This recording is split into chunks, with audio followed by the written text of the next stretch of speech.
어, 먼저 우리 정읍 여자고등학교 진로 프로그램 3시간 기존에 참여하셨던 분도 계시고 어, 처음 하신 분도 계셔서 간단하게 프로그램 개요와 이렇게 진행 장표를 보고 설명드리도록 하겠습니다. 먼저 날짜는 5월 3일이고요. 9시 40분부터 12시 반까지 3시간 이렇게 돼 있고 2학년 6개 학급이고요. 검사는 진탐, 진로 탐색 검사하고 ARQ 진로 진학 준비도 검사 2개를 실시를 해서 결과에 대한 해석과 더불어서 약간의 진로에 대한 부분들을 다루는 그런 내용으로 구성되어 있고요. 일단 광주에서는 광주팀은 4분이고 전북에서 2분 이렇게 해서 이 소장님이 그쪽 전북에서 보통 우리 30분 정도 전에 오시는 걸로 해서 9시 40분 시작이니까 9시 한 10분 정도 도착하는 걸로 부탁드리겠습니다. 광주에서는 8시 반에 출발하도록 하겠고요. 학교가 데스크탑 컴퓨터가 있기 때문에 그 파일을 USB에 담아오셔서 그걸로 사용하시면 되겠습니다. 그래서 크게 교육 내용과 이런 부분 전년하고 크게 바뀐 부분은 없고요. 우선 PPT를 중심으로 하고 3교시는 활동 위주로 이렇게 하는 걸로 하겠습니다. 또 3시간이다 보니까 프로그램 후에 설문평가도 있으니까 부분 참고하시면 되겠습니다. 그러면 장표 보면서 말씀드리도록 할게요.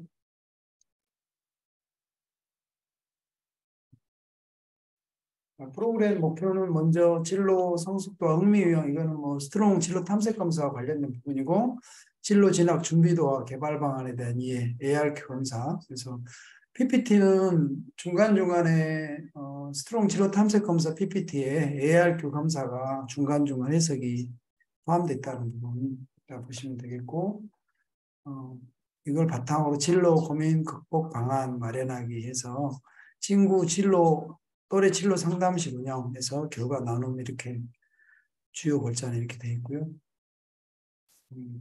첫 번째 시간 나의 진로 성숙도와 흥미유형이, 그리고 두 번째는 진로 진학 준비도와 진로 상담실, 진로 고민 극복 방안 발표 및 마무리 이렇게 진행하도록 하겠고요.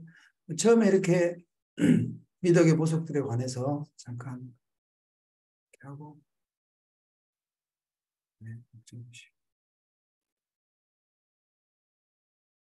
이 부분은 이렇게 시작할 때 학생들에게 탁월함에 대해서 같이 한번 읽어봅시다 해서 최선을 다하고 전력을 기울였을 때 비로소 얻어지는 것, 이렇게 학생들이 이렇게 같이 직접 본인의 목소리를 해볼 수 있도록 안내해 주시면 되겠고요.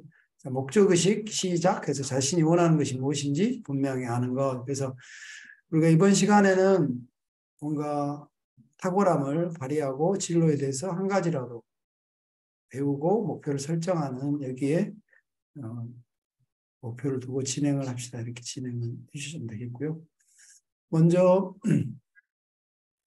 성숙도와 흥미 부분 안내해 주시고, 진로 탐색 검사는 본인의 흥미 요원과 성숙도를 바탕으로 직업세계 탐색과 학과의 직업에 대해서 대표적인 학과 직업을 알아보고 진로 선택에 도움을 주기 위한 검사이다. 검사의 교회에 대해서 설명해 주시고, ARQ 진로 진학 준비도 검사의 경우는 진로 진학 종합 유형, 그리고 진로 미결적 요인, 그리고 진로 진학 선택 우선순위와 진로 선택 방해 요인, 이렇게 크게 4가지 파트로 구성이 됐다는 거 교회에 대해 설명해 주시면 되겠고요. 그래서 어쨌든 진로 탐색 검사를 위주로 해석하고 중간중간에 ARQ 진로 진학 준비도 검사 결과도 살펴본다. 그래서 진로 탐색 검사 해석 순서는 스텝 1부터 2, 스텝 3, 스텝 4 뒷면에 넘어가서 스텝 5, 스텝 6 그래서 퍼즐은 뒤에 할 수 있다. 나중에 본인 시간 날 때 하시도록 안내해 주시고요.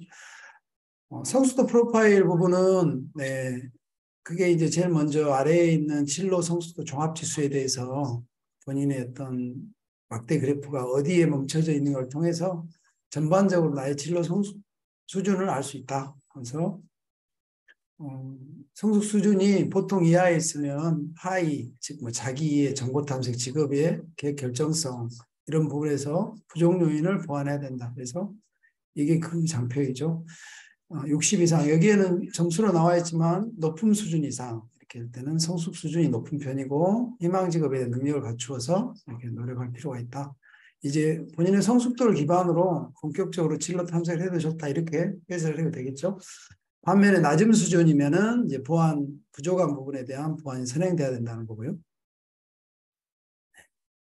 그래서 먼저 자기 이해, 뭐 전반적으로 자신에 대해서 흥미, 성격, 가치, 태도 등에서 지각하고 이해하는 능력이다.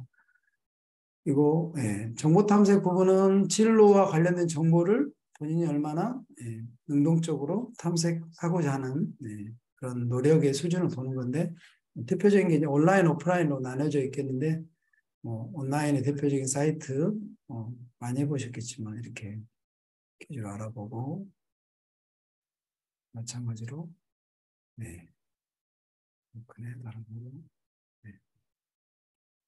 고등학생들이니까 아무래도 이거는 대학 입시 정보와 관련된 어디가 사이트 세 개 사이트에 대해서 이렇게 관련해서 온라인 직업위에는 직업에 대해서 답이 있는 문항을 풀어본 거죠. 그래서 이거에 대해서 얼마나 본인이 직업에 대해서 상식적으로 알고 있는 거 자격이나 본인이 어떻게 해서 그 직업을 성취할 수 있는지에 대한 정보를 제대로 알고 있는 거죠. 그래서 직업에가 높더라도 직업의 가지수가 10,000가지 이상 넘어가기 때문에 어떤 그게 만족하지 않고 꾸준히 직업에 대해서 어떤 직업이 무슨 일을 하는지 구체적으로 어떤 자격이나 준비가 필요한지 이런 부분에 대해서 계속해서 알아볼 수 있도록 안내주시면 될 것 같고요.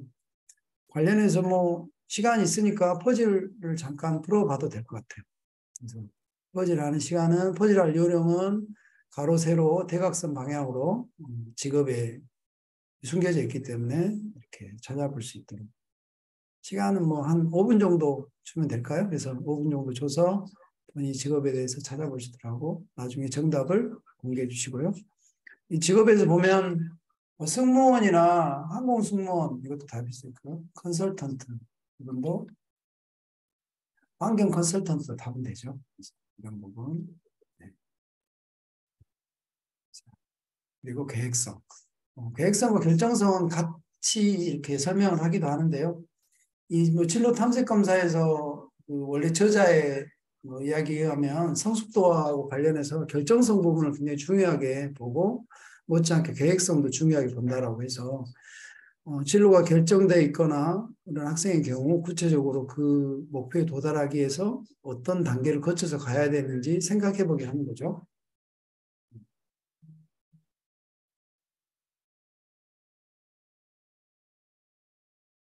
그래서 뒤에다가 제가 기존과 조금 다른 형태로 장표를 줬는데 뒤에 있는 그 플래너를 이쪽으로 가져왔어요. 그래서 계획성을 설명할 때 되게 그냥 구두상으로 설명하는 것보다는 조금 이렇게 내용에 대해서 잠시만요. 저 컴퓨터를 좀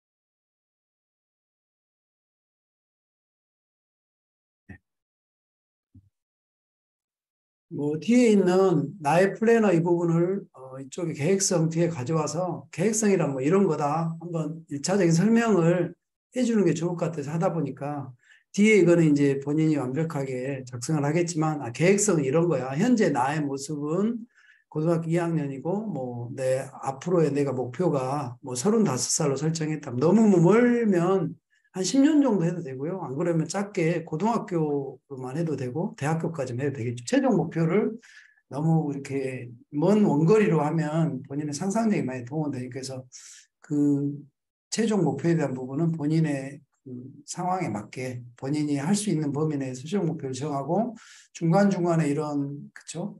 몇 살의 중간중간 징검다리처럼 이렇게 될 것이고 거기에 따른 준비나 계획은 구체적인 계획은 이렇다. 이런 게 이제 우리 진로 성숙도에서 계획성이다. 이렇게 설명을 해주시면 될 것 같아요.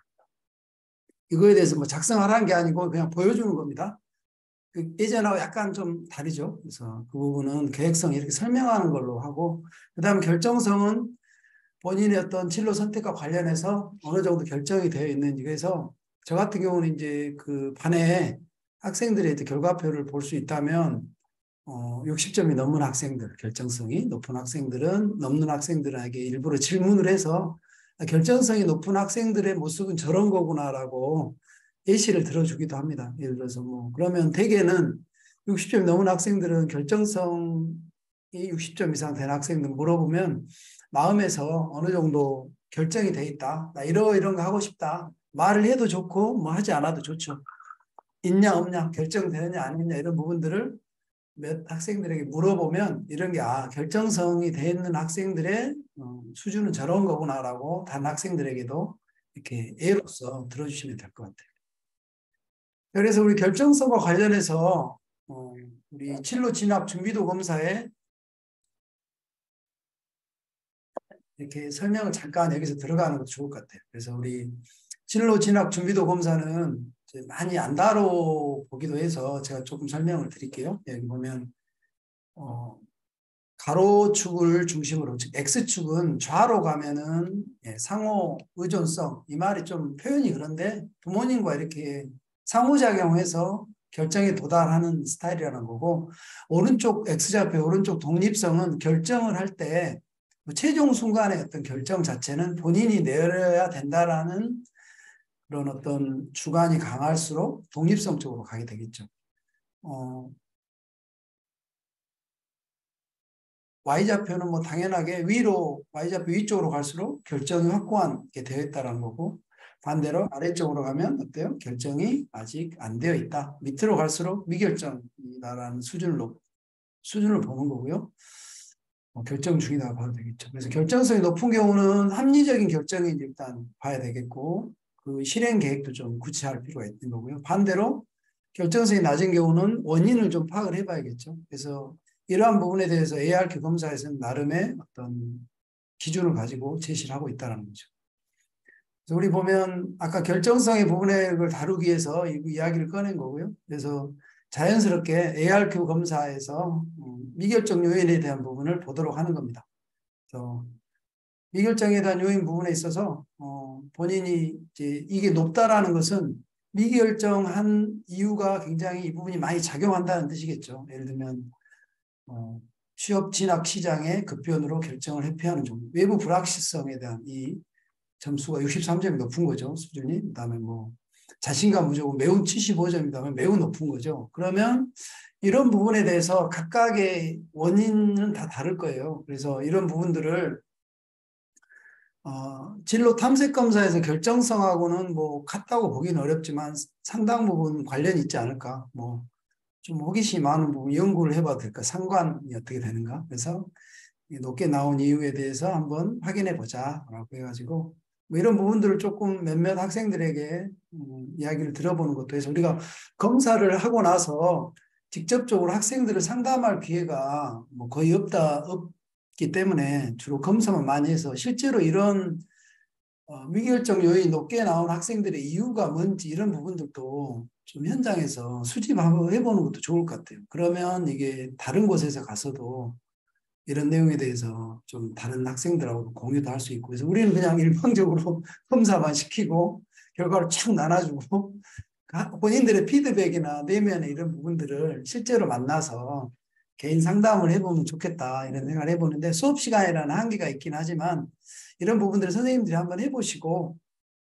뭐 우리 반에 뭐 예를 들면 자신감 부족이 높은 학생의 이유를 들어보니까 뭐 자신감 부족이나 일반 불안은 이제 뭐 그걸 설명하기가 실은 어려운 부분인데, 우리가 좀 볼 수 있는 것 중에 하나 보면 외부 불확실성, 어떤 것이 좀 불확실해서 그랬나 할지, 부정적 직업과는 의외로 그 아이들이 갖고 있는 직업에 대해서 꼭 일을 해야 될 필요가 있냐, 돈 많으면 뭐 일을 굳이 하지 않아도 되지, 뭐 이런 생각을 가진 학생들도 이쪽으로 분류가 되더라고요. 그래서 한번 그런 부분들을 이 두 가지는 실은 큰 의미가 없을 것 같고, 나머지 이 세 가지에 대해서 학생들 의견도 들어보고 우리가 수집도 해보면 좋을 것 같고요. 그래서 다시 스텝 2로 넘어와서 진로 탐색 검사 이렇게 번갈아 가면서 보는데 메인은 스트롱 진로 탐색 검사다.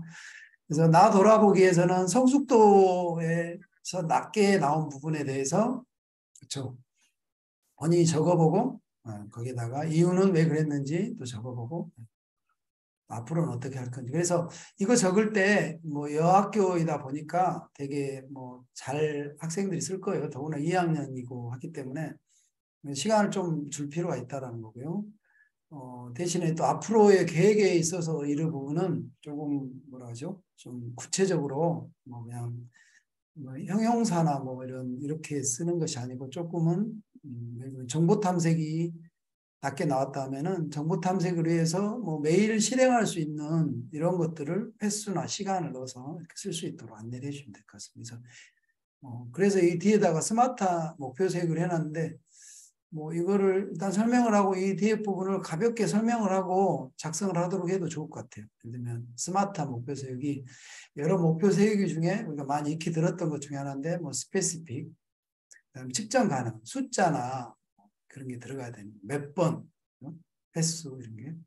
그다음에 실천에 옮길 수 있는 목표.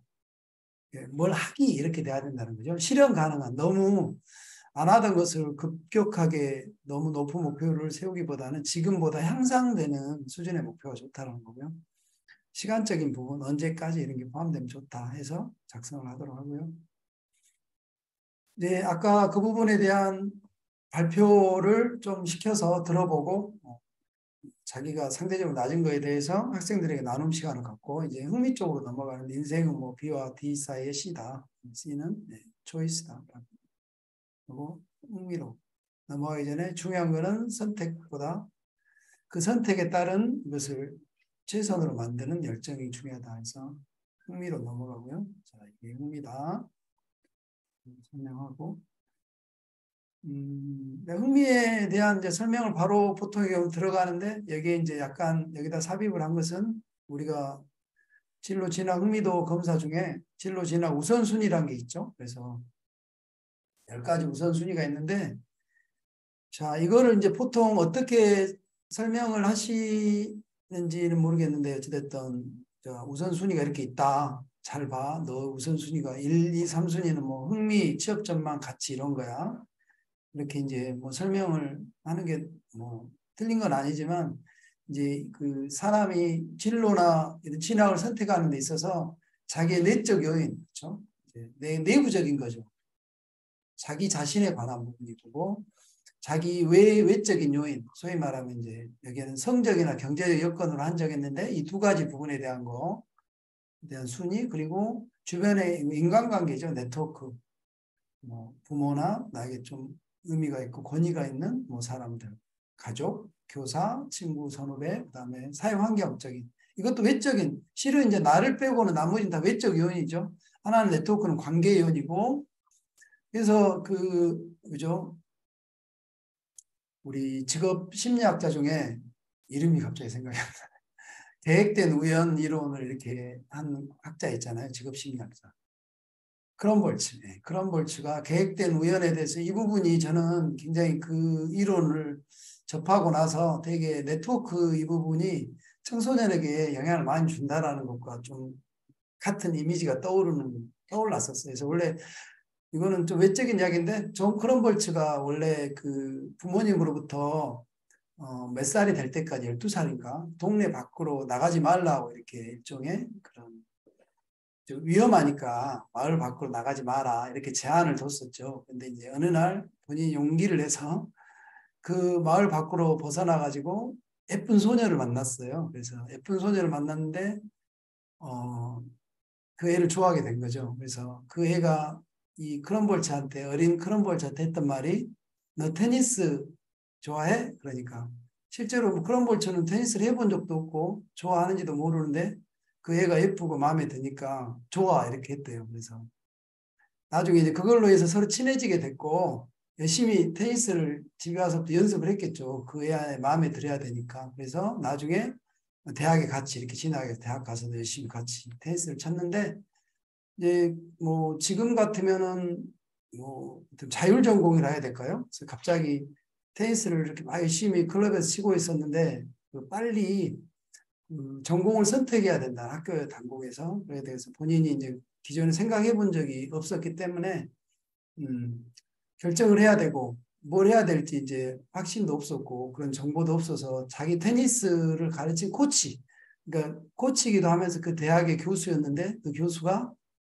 야, 뭘 고민해? 심리학에 심리학 이렇게 이야기했답니다. 그래서 아 그래요? 하면서 본인이 심리학을 선택하게 됐고 알고 보니까 그 코치가 심리학과 교수였던 거예요. 굉장히 우연이잖아요. 그래서 심리학 쪽으로 전공을 선택을 했고 나중에 이제 본인이 어떤 그 우리 상담 심리학 뭐 개론에 나올 정도로 뭐또 요즘에 상당히 그 부분이 여전히 유효한 부분인 것 같아요. 그래서 우리 사람이 어떤 주변 사람의 권유나 이런 게 본인의 선택에 많이 영향을 준다는 거죠. 그냥 제가 여담으로 말씀드렸고요. 뭐 사회 환경. 그래서 이것은 진로를 선택할 때 고려할 수 있는 여러 부분들이 있는데 여기에 빠져 있어요. 실은 우연이라는 것은 빠져 있어요. 근데 약간의 네트워크하고도 좀 관련 있는 거고 우연은 어떻게 측정하기가 어려운 부분이어서 빠져 있는데 실제로 성공한 사람들의 다수가 우연에 의해서 자기가 이 길을 걷게 됐다는 사람이 굉장히 많다는 거죠. 그래서 이 부분을 설명할 때는 본인의 어떤 진로 선택의 우선순위가 어느 부분에 특정 영역에 치우쳐 있지 않는가 이런 부분들을 좀 본인이 살펴볼 수 있도록. 그래서 대개는 내적 주동 영역에가 한두 개쯤 있고요. 순위가. 그리고 뭐 외적 자원에 하나 뭐 이쪽에 순위별로. 여기도 보면 흥미가 여기 1번으로 들어가 있고 3번도 여기 있잖아요. 가치가 있고. 이게 A씨 자료이긴 한데 대체로 모범 답안은 하지만 내적 주동 영역에가 하나쯤은 있어야 된다는 거죠. 근데 어떤 학생은 이런 데 너무 외적인 영역 또는 이런 부분에 치중되어 있지 않는가 이런 부분들을 좀 살펴보는 거고 어디까지나 이거는 본인이 그냥 소위 밸런스 형태로 두 개의 단어를 매칭해 가지고 선택한 거니까 그래서 이걸 헷갈려서 이게 순위가 또 잘못 나오는 경우도 가끔 있더라고요. 또 이런 뭐 성역할에 대한 부분에 있어서 본인이 거기에 대한 고정관념에 이런 게 또 있는 경우도 있을 수 있고요. 너무 한쪽에 이렇게 있는 부분 치우쳐져 있거나 이런 부분들 한번 살펴봐 주라고 이렇게 이야기해 주시면 될 것 같습니다.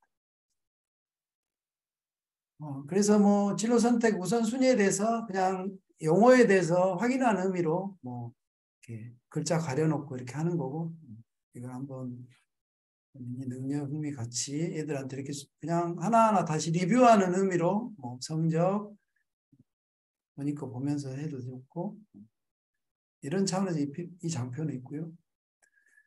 예, 이쯤 되면 좀 지루해지기 때문에 이구동성 이렇게 하고 이걸 하는데 제가 우연히 어느 이렇게 어디 반에 지나가면서 이렇게 보니까 잘 기억은 안 나는데 이거 하는 요령을 뭐 짜장면 좋은 사람, 짬뽕 좋은 사람 이렇게 하시는 분도 계시더라고요. 그래서 아마 그렇게 하시는 분은 안 계시겠죠. 그래서 앞에 보이는 단어 보고 선생님이 하나 둘 셋 하면 동시에 외쳐 미리 이렇게 짝을 맞춰줘야겠죠. 2명이면 2명씩 이렇게 해서 참 안 되는 경우가 있지만 최대한 2명, 뭐 2명이 안 돼 3명이면 되는데 여기는 아마 2명씩 옆에 사람 앞뒤로 해가지고 단어를 짜장 짬뽕 하나 둘 셋 이렇게 박진감 있게 해서 애들이 맞으면 하이파이브 이렇게 할 수 있도록. 제가 예전에 지나가면서 깜짝 놀랐어요. 아, 이런 거 다 이야기해 드려야 되는구나. 고기 좋아하는 사람, 와, 회 좋아하는 사람 이렇게 하시면 안 된다라는 거요. 자, 그리고 이제 흥미유형 프로파일을 보도록 하는데 이제 흥미유형에서 네.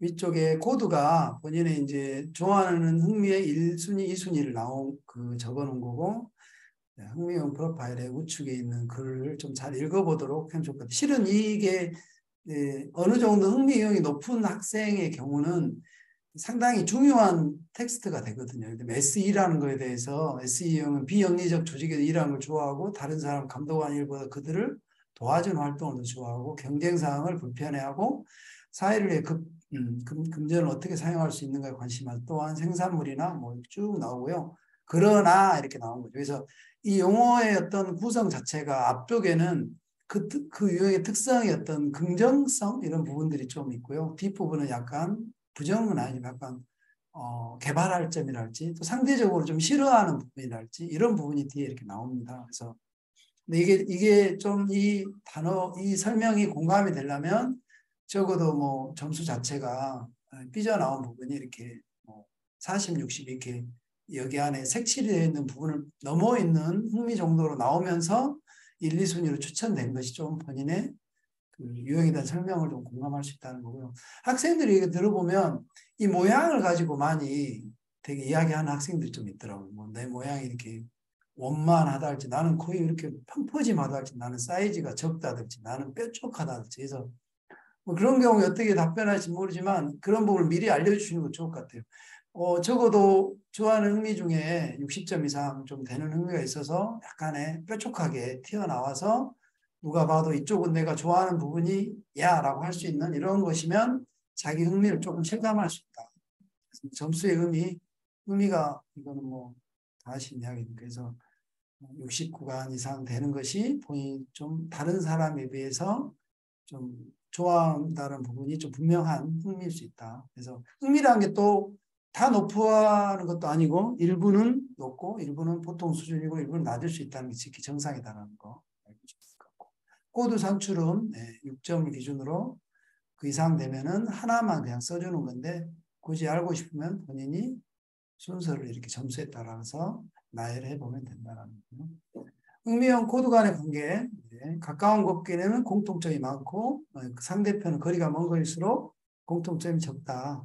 반대 흥미라고 쓰기도 하는데 어쨌든 이 흥미에 관의 관계에 있어서 저는 참고로 이런 이야기를 해주기도 해요. 예를 들면 지금은 문과 이과가 없어졌지만 여전히 뭐 그에도 구체화돼서 교과 선택제랄지 고교 학점제를 하고 있지 않냐. 그래서 굳이 흥미와 관련해서 문이과를 이렇게 나눠본다면 크게는 R하고 I, 뭐 더 넓게 보면 C까지 약간 이과형, 이공계형, 자연계형 흥미라고 할 수 있고 이들은 주로 사람 또는 사람보다는 사물, 자료, 뭐 데이터 이런 걸 대상으로 일할 때 더 본인이 더 만족도를 느낄 수 있다는 반대로 ESA 쪽은 사람을 대상 인문학적인 어문 이런 쪽 관련해서 본인이 굳이 이렇게 문이과로 나눈 다음에 이렇게 나눠줄 수 있다는 거고요. 이 부분은 빨리 넘어가겠습니다.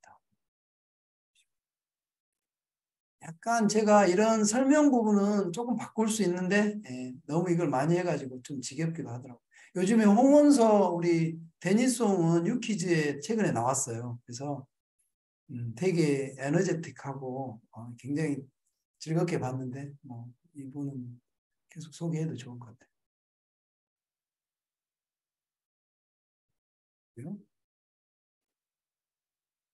이 교수님은 잘 모르더라고요.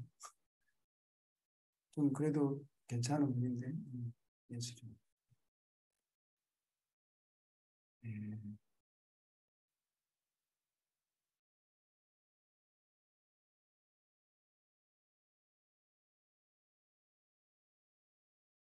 예, 좀 앨런 머스크도 좀 빼고 싶어요. 좀 이 갈수록 이가 하는 행동이 별로더라고요. 예전에 날았는데 갈수록 우리 옛날 항상 사무형 제가 좀 바꿔볼까 하는데 이 사람을 넣었는데 우리 이 소장님이 우리 사무형이 없어서 많이 서운해한다 해가지고 하긴 했는데 별로 제가 아는 사람도 아니고 그때 급하게 넣느라고 넣긴 했는데 음, 이 부분도 해도 되고 프로포즈. 그래서 이제 뭐 여기에 나와 있는 이제 추천된 학과나 직업이 흥미의 수준에 있어서 분명도가 있는 뭐 예를 들어 60점 이상 되는 흥미가 있는 사람이 코드로 추천된 경우는 적어도 이 학과나 직업 중에 본인이 관심 있는 과나 학과가 직업이 있을 수 있지만 되게 보통 수준에 머무는 경우는 그닥 끌리지 않은 경우가 있을 수 있기 때문에 그럴 경우에는 여기 없더라도 본인이 관심 있는 걸 적어보게 하고 우측에는 이제 흥미 유형을 다시 한번 적고 좋아하는 활동이나 더 알아보고 싶은 직업, 또 정보는 어디서 얻을 수 있을지. 되게 일반적으로 이걸 잘 안 쓰더라고요, 학생들이. 근데 아마 여기는 잘 쓸 수 있을 것 같아요. 그래서 이런 요지로 안내해주면 되겠고요. 자, 미래 플랜 작성하기는 이제 아까 스텝 5는 했으니까 건너뛰어서 스텝 6에 아까 계획성에서 이제 보여만 준 부분인데 여기에 좀 시간을 할애를 해야겠죠. 그래서 이제 구체적으로 좀 더 내 현재의 그 모습은 똑같죠. 18살 고등학교 2학년이고 아까 최종 목표는 뭐 먼 어떤 어느 분야에서 뭐 상당 부분 위치에 있은 모습을 적어도 되고 어쨌든 최종 목표는 본인의 편한 대로 정해서 중간중간에 어떤 징검다리를 거칠 건지 이런 거 적고 구체적인 계획을 적어보도록 하는 겁니다. 시간은 얼마나 여기 주면 될까요? 뭐 5분요? 15분? 15분? 15분 너무 길죠. 5분? 5분? 5분은 조금 짧을 수도 있어요. 여기는 어찌 보면 이제 최종적으로 이런 걸 바탕으로 생각해 보는 시간이 되기 때문에 제 생각에 최소 10분 정도는 줘야 되지 않을까. 그거는 이제 반에서 학생들이 이게 써가는 걸 보시면서 일단 기본 10분 정도를 주셔도 될 것 같고 10분 안에 다 써버렸다. 그러면 마무리하면 되죠. 그래서 그 다음에 나오는 이제 중요한 거는 이번 학기 때 이것까지 연결해서 뭘 할 건지 뭔가 구체적인 목표, 행동의 목표를 적어보도록 하면 될 것 같아요. 그래서 이 내용을 어, 발표하도록 좀 했으면 좋겠고요. 좀 나누는 거 기자가 빠집니다. 자, 그래서 발표가 끝났다. 그러면 거의 시간적으로 얼마나 흘렀을까요?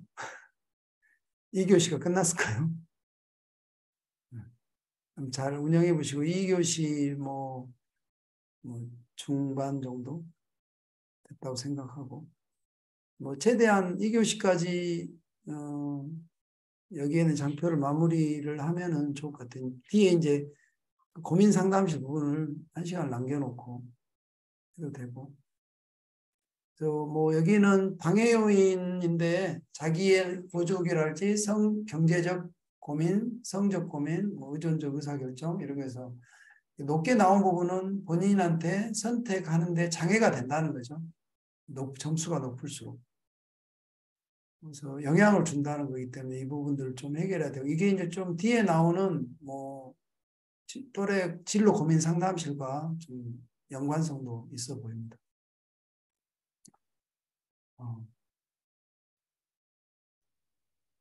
그렇게 해서 이제 마무리하면 될 것 같고요. 그래서 이 앞부분은 좀 다뤄만 주시면 될 것 같아요. 여기 뒤로 연결되는 면도 있고 해서 이렇게 해서 2교시를 마치고 네. 자 마지막 시간에는 뭐 고민 피라미드인데 이거는 피라미드는 안 하게 될 것 같은데 예전에 한번 해봤는데 좀 글쎄요 많이 안 해본 거여서 방해 요인에 대한 어, 정보가 이렇게 있지.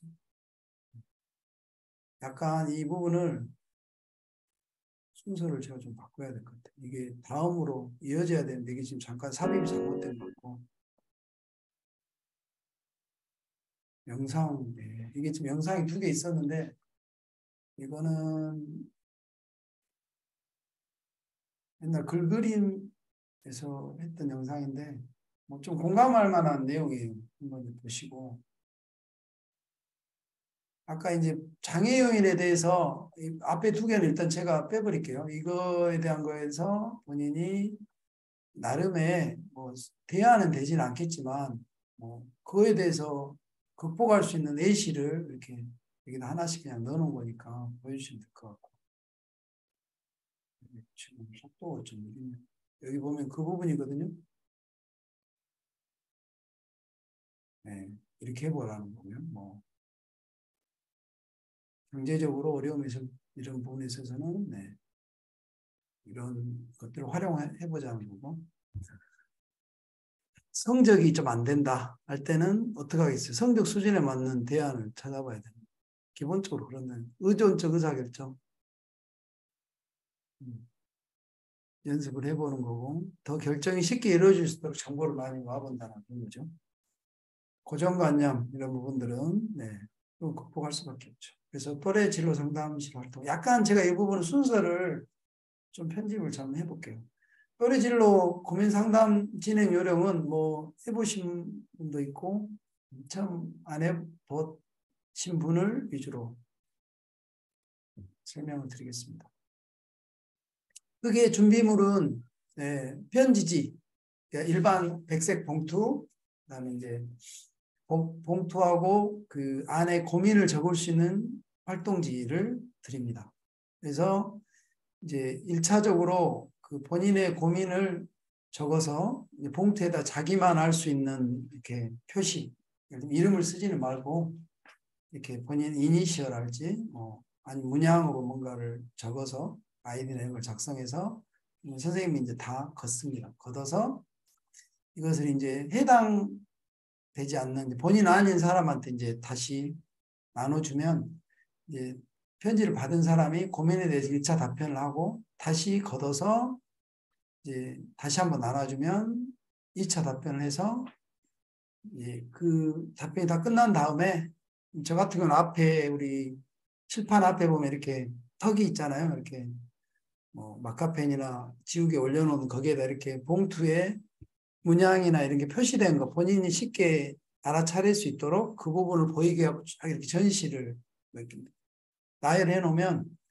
이제 나와서 본인 걸 찾아가는데 한꺼번에 우르르 나오면 혼잡하니까 예를 들면 창가 쪽부터 이제 이렇게 한 열씩 나와서 가져가고 이렇게 해서 본인이 확인하고 소감을 나눈다. 또는 뭐 발표를 시킨다. 이렇게 할 수 있겠군요.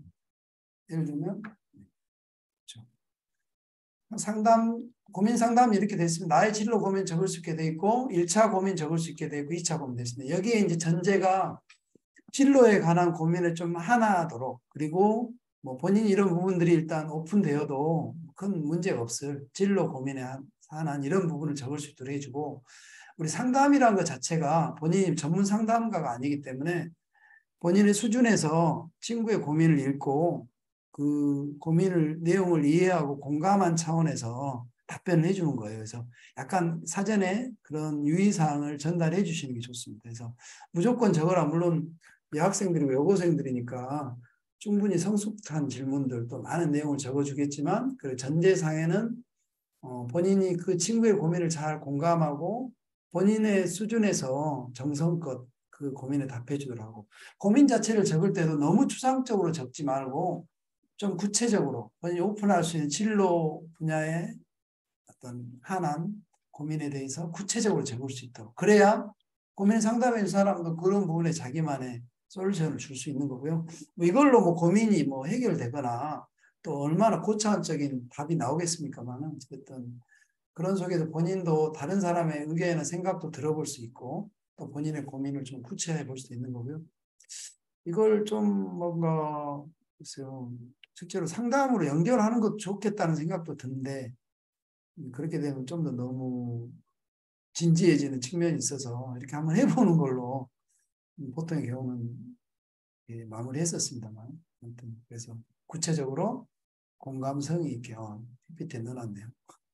이렇게 하고 예시를 뭐 보여주기도 하죠. 실제로 예전에 이걸 막 종이로 꾸깃꾸깃 해가지고 이런데 이런 부분에 대해서 고민을 이렇게 적으면 뭐 공무원 내용이 이렇습니다. 뭐 농업직 공무원이 되고 싶은데 공무원 시험은 어렵다고 하는데 할 수 있을까요? 요즘 농생명공학과 가고 싶다. 농생명학과가. 그에 대해서 1차 답변 이렇게 했죠. 할 수 있어요. 한다면 하는 사람이 되어야죠. 공부도 적당히 잘 하시잖아요. 누군지 아는가 보네. 더 조금 더 노력해서 우리 같이 성장해서 우리 학생들 중에 이거 누구 거다 뭐 이런 거에 대해서 관심을 보이는데 그다음 의미 없다고 이야기를 해도 계속 추측하는 학생들이 있더라고요. 그 다음에 이제 1차 상담은 고민을 한번 보고 1차 상담했던 내용도 본인이 한번 보고 이것과 중복되지 않는 또 본인만의 어떤 해줄 수 있는 이야기를 덧붙여서 적는다고 생각하면 되겠고요.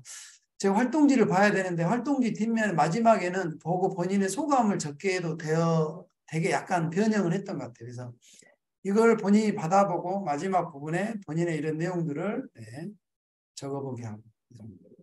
자, 이 PPT에서는 뭐 이 플래너에 대한 부분과 상담 결과에 대한 부분을 이렇게 함께 발표하는 걸로 이렇게 해놨는데 발표 예시 이렇게 1단계 이거는 이제 아까 스트롱 진로 탐색 검사에 나와 있던 부분에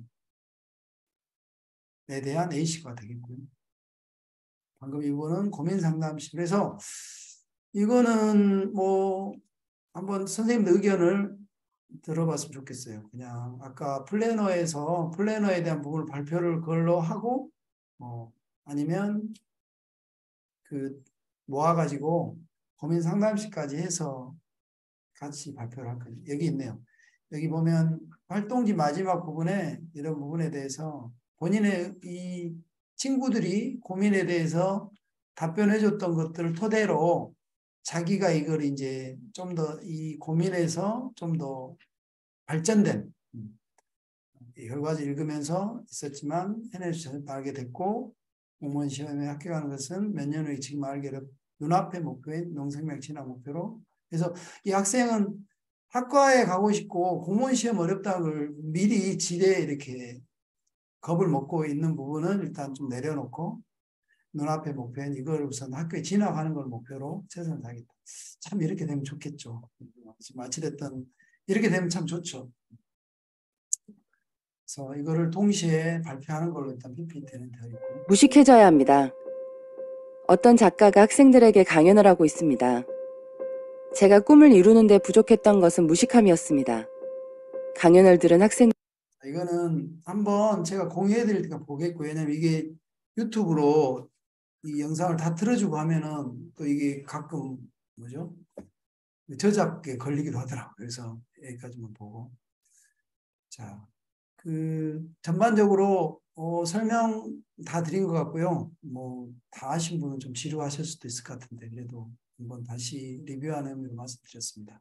저는 여기까지 말씀드리고 내용 중에 뭐 잘 이해가 안 된 부분이랄지 또 이렇게 하면 좋겠다 의견 또는 마지막 발표하는 걸 그 스텝 6 플래너하고 이렇게 일단 그거 발표하고 고민 상담실 하고 할 거니 그런 부분 한번 의견 주시면 좋을 것 같아요.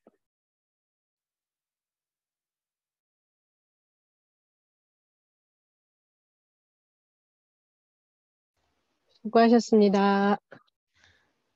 저희 하다 보면은 시간이 조금 빨리 끝나는 데도 있고 늦게 끝나는 데도 있어가지고 좀 시간 보면서 마지막에 발표하는 것도 괜찮지 않을까 싶거든요. 근데 둘 중에 하나는 꼭 발표는 했으면 좋겠는데 중간 거를 먼저 해도 괜찮지 않을까라는 생각은 조금 들어요. 여기 지금 처음 해보시죠? 이번 학교 거는 작업은 처음이에요. 네. 아 그래요. 우리 이 소장님은 전에 해보셨죠? 네, 네. 그 스텝 6까지 해서 지금 1, 2교시잖아요. 네. 이제 고등학교는 50분이니까 1, 2교시 안에 다 가능할 것 같고, 저는 그걸 한꺼번에 안 하고 1, 2교시 한 거를 마무리하면서 스텝 6를 이게 이제 시간 봐서 어차피 발표는 몇 명만 할 거니까 그렇게 하고 뒷부분에 한 이제 진로 고민 상담실도 보고 이제 또 발표하고 싶은 하는 애들이 꼭 있더라고요. 그래서 할 수 있는 사람 이렇게 몇 명 시켜서 이렇게 해보는 것도 괜찮을 것 같습니다. 네. 뭐, 다른 분도 뭐 이거는 선생님들이 자율적으로 하셔도 돼요. 그래서 이제 고민 상담실은 다 나와서 이야기를 안 해도 되고 근데 플래너 부분은 조금은 목표를 분명하게 해서 가급적이면 전부 다 참여할 수 있더라고. 고민 상담실 내용은 뭐 본인이 몇 명 정도 샘플로 하셔도 될 것 같고. 그 예. 앞부분에 아까 스텝 6에 자기 그 계획 세우는 거 있었잖아요. 마지막에. 그거를 그러면 이 금방 센터장님 많은 학생들이 좀 발표를 했으면 좋겠다 하시면 그거를 전체 발표를 하지 않고 뭐 이렇게 앞뒤로 모둠을 만들기는 좀 그러니까 앞뒤로 이렇게 네 사람씩 그 안에서 이게 네 사람이 각자 다 발표할 수 있도록 그러면 자기 거는 전부 다 발표할 수 있게 되잖아요. 네. 그렇게 해보는 것도 좋을 것 같아요. 네네, 그것도 그러- 방법. 네. 네, 그렇게 다 해서 이제 전체적으로 다 끝나면 서로를 위해서 이렇게 마지막으로 응원하는 응원의 박수 이렇게 하고 그렇게 하면 좋을 것 같아요. 그렇게 하면 자기가 쓴 거를 모두 다 발표할 수 있게 되니까. 시간은 줄이면서. 네. 네, 대신에 네, 이제 전체 공유는 안 되긴 하지만 네. 네, 네, 시간을 좀 줄이는 효과가 있고 모두 참여하는 네, 그것도 방법입니다. 우선 자기 듣는 사람도 중요하지만 내가 내 목소리로 다른 네, 사람들한테 이렇게 공헌하는 의미가 있으니까 네, 좋으신 의견이십니다. 그 무슨 말씀인지 아시겠죠? 이렇게 뭐 그 미래 플래너 부분을 한 사람씩 나와서 하는 게 아니고 모둠으로 만들어가서 모둠 안에서 전부 돌아가면서 이야기해보고 돌아가면 시간도 좀 줄일 수 있고 이렇게 그것도 좋은 방법이죠. 또 다른 의견 있으실까요? 네. 그러면 없으신 걸로 알고 예, 시간도 50분 정도 됐네요. 그럼 이걸로 마무리하도록 하겠습니다. 뭐 중간에 또 개인적으로 궁금하신 부분이 있으면 이게 그 개인적으로 전화 카톡 주시고요. 이 PPT나 내 영상은 조금 정리를 해가지고 공유 드리도록 하겠습니다. 자, 그럼 이걸로 마치도록 할게요.